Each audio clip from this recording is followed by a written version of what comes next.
We're the talk of the town. We're the artists, the actresses, the filmmakers too, meeting Venus. Yeah, we're coming through. Shine your light, let your voices be heard. We're spreading love with every single word, from the stage to the screen. We're making our mark, me and Venus, together we embark.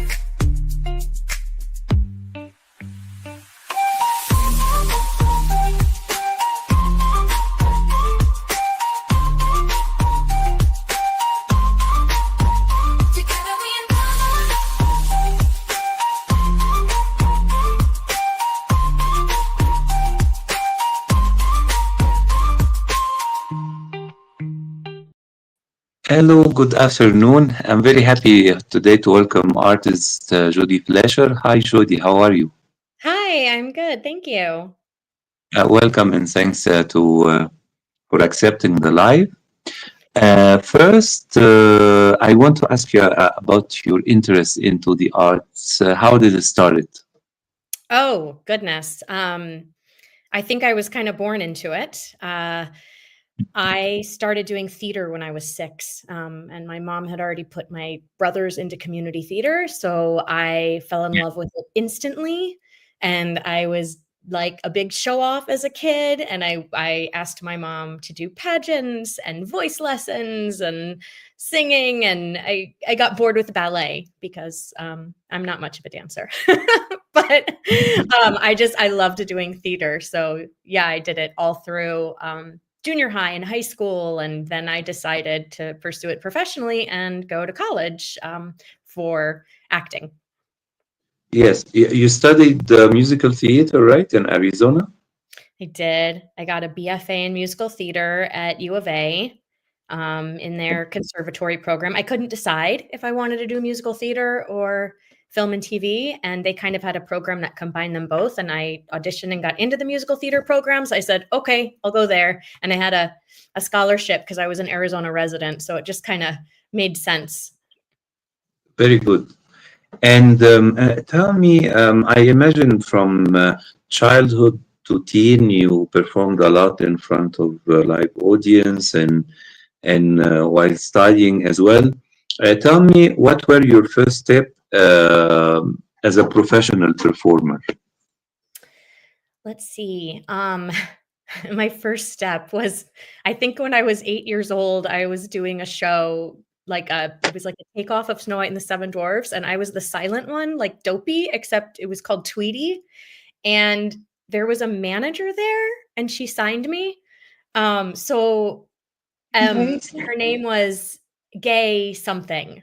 And so, that felt really exciting for an 8-year-old. So I started auditioning for commercials and things, but there wasn't a lot going on in Phoenix, Arizona. So I think I did like some background in some local commercials, but it felt like a big deal to me. So, but that's, I think, where I really got like the itch, because I kind of started getting into the industry, like getting headshots and having to do all of that professional stuff and dragging my mom along with me.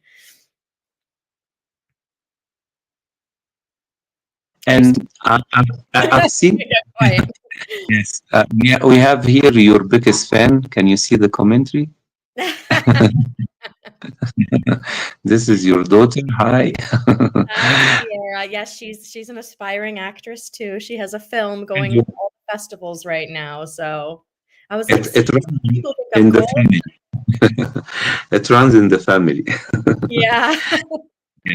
So when I reviewed your internet movie database, I've seen, and also I think on many casting pages, you have different characters, like you are a doctor, a nurse, I don't know, a soldier, and also you used to do Marilyn Monroe impersonation as well.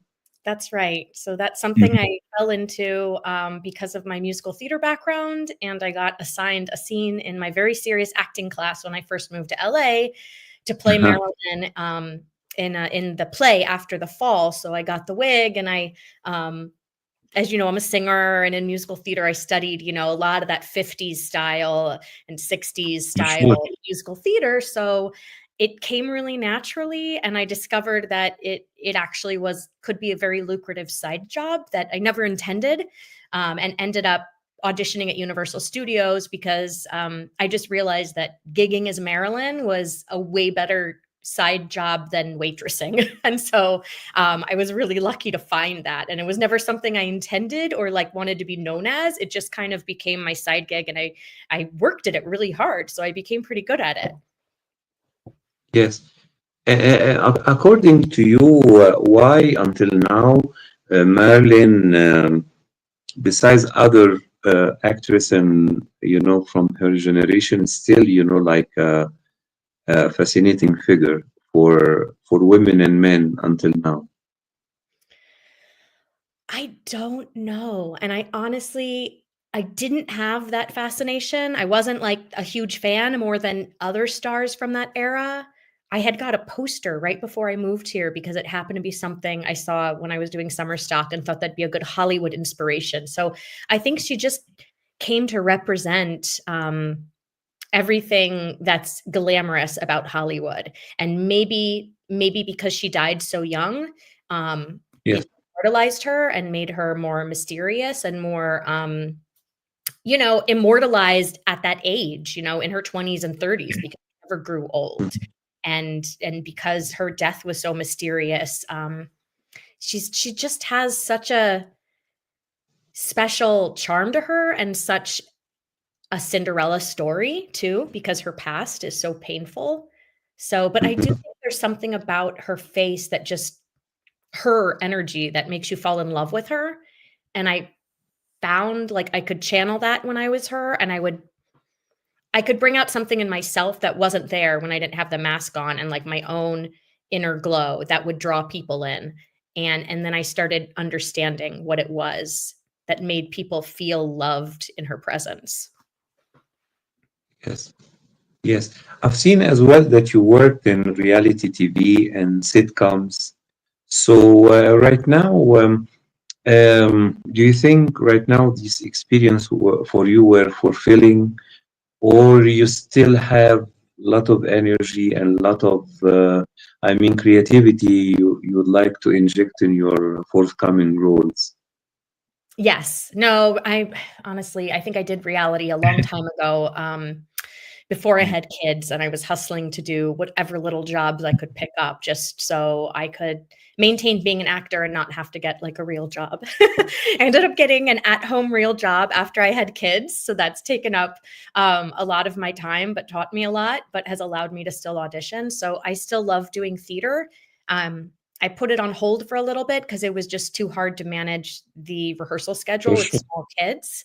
But I started doing my Mhm. more local theater again because it's not a long commute. And I started, I think, really getting my confidence back. I just played Ursula in Little Mermaid. And honestly, everyone in our town was fighting for that role. So I feel really privileged that I got chosen to do it. And it was an amazing growing experience for me to play this character and play the villain. And I love when I can play the opposite of what people think of me as Marilyn. And yet some people said they could see a little bit of that Marilyn energy come into my Ursula. I really tried to make it my own. But I did Little Women. So I really like jumping around. That was a character Yeah. piece or a period piece and a musical and very legit singing. So all these roles that I've done recently on stage are very opposite from each other. And that's kind of always been my love of acting, is to do things that really stretch me. And most of the time I'm not recognizable as Jodi. Yes. I don't know if you have seen some recent remakes in cinema of classic, musicals. Like recently, I think Spielberg did West Side Story, a remake of the original one. Mhm. And do you think right now there is a lack of creativity? In writing musicals. Because even when I used to go to New York during Tribeca Festival, I used to go to Broadway as well to see some, the classic ones like Phantom of the Opera and Wicked. Mhm. See, always these musicals, they are all the time on reruns. They are all the time there. you know, and I still don't hear, except I went to see a Spider-Man musical. I enjoyed it a lot, you know. It's co-written by Bono, you know, from U2. Yeah, is it the But same musical? Because they were doing it at Universal Studios back when I worked there. That's where yes, they first did like a mini version of it. I think before they did a yeah, bigger version. So I don't know if it's the same version yes, that was yes, on Broadway, but I it auditioned was for very it. nice. Watching Spider-Man flying above you, you know, and it has the feeling of comic book, you know. I mean the the art direction and you know, the visual effects, like what reading a comic book. But tell me about what do you think of creativity related to musical right now in cinema and theater? Um, you know, it's funny because yeah, a lot of old movies have come back. For instance, being presented to the new generation. So my daughter's Yes, become a huge musical theater fan, and like two of her favorite musicals are Heather's the musical and Mean Girls the musical, um, yes, which were kind of cult classics when I was in high school and college as movies. So I think those two were actually done pretty well as far as bringing it back to life with some original music.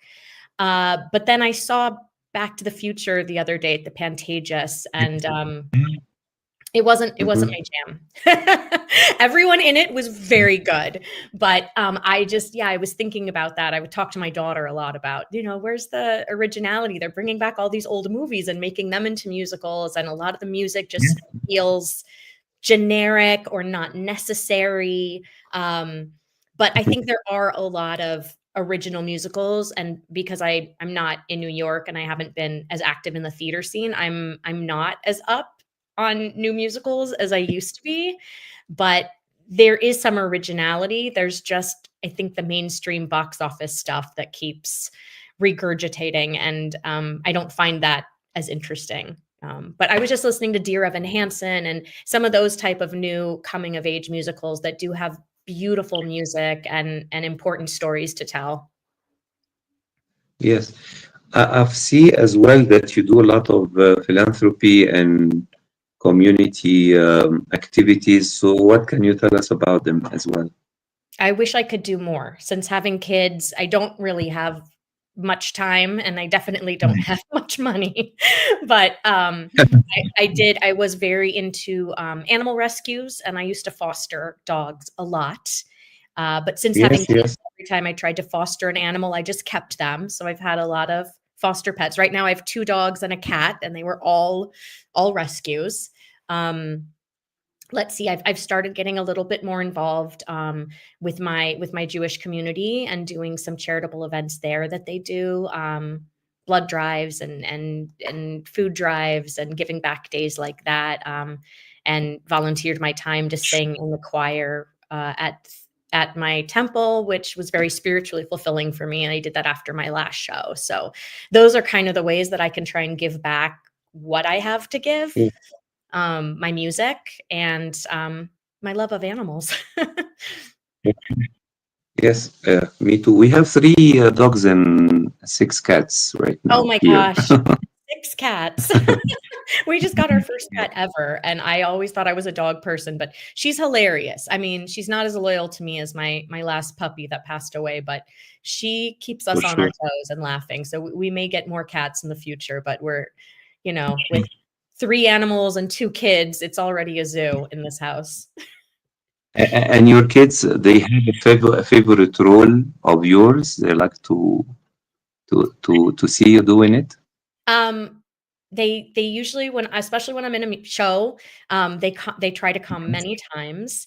I asked them what their favorites. Let's see, they really liked Mamma Mia. They were very into that. They really liked The Little Mermaid. So Hmm. they're like, yeah, mommy plays a good bad guy. So I think they think I'm a good villain. You'll have to ask them because they think I'm a weirdo. My daughter tells me that all the time. So I try to let her know that it's okay to let your freak flag fly. They're surrounded by a lot of theater people, but she actually said she loved Gods of Comedy, which was a really farcical comedy, Ken Ludwig comedy that I did last year, which I thought some people might find Great. a little bit silly, but she and her friends said that they really liked it, and I think they meant it genuinely. Great. We are in the time of holidays, I mean Thanksgiving and Christmas and the New Year.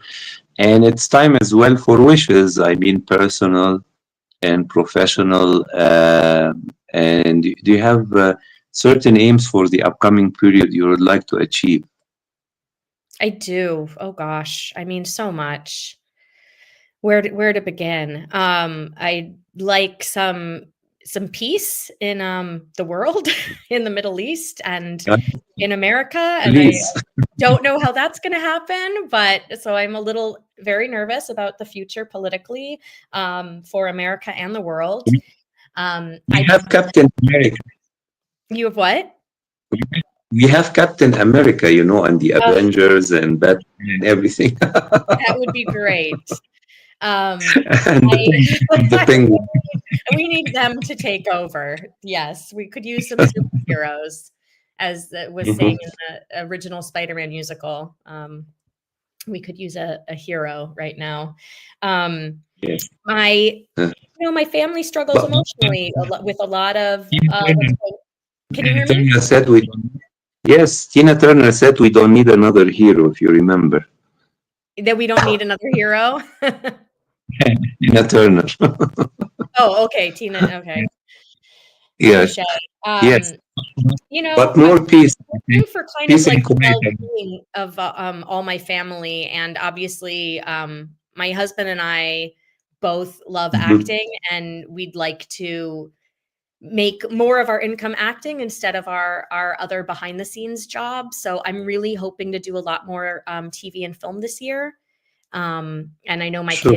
kids love that a lot too. And I'd love to do some period piece. I have a new manager. Shout out to Me Too Management. He's booked me a lot of stuff this year, and I did a co-star recently on For All Mankind, and it really hooked me. And I just so desperately wanted to work more on that show. I found the genre very interesting and exciting, and the subject matter very empowering to women and science and just everything. So I'd like to work on shows that are very meaningful to me like that, and where I get to really bite into a new profession, a new role. Yeah, and I like my husband to find a new exciting job as well. He's in real crime, and it's a tough subject to be working on all day. So Yes, this is great. Jodi, I want to thank you very much for coming to the live, and wish you all the best for your kids and husband and family and all aspects of your work as a performer, you know. thank you so much. And I hope we can have you again when you have a new project to publicize or announce. Feel free to come back again. Sure, I would love to. Yeah, I'll be on an episode of season 5 of For All Mankind, and my niece is at USC, and she has a film Caramel coming out that she so generously put me in, and my daughter has a film called Bus Stops that's doing the film festival circuit. If y'all want to check it out, it's really sweet. For sure, I will try to find it out. And thank you again, and enjoy the rest of the day. And goodbye. Thank you. You too. Thank you so much for having me. You're welcome. Bye bye. Thank you very much. Bye.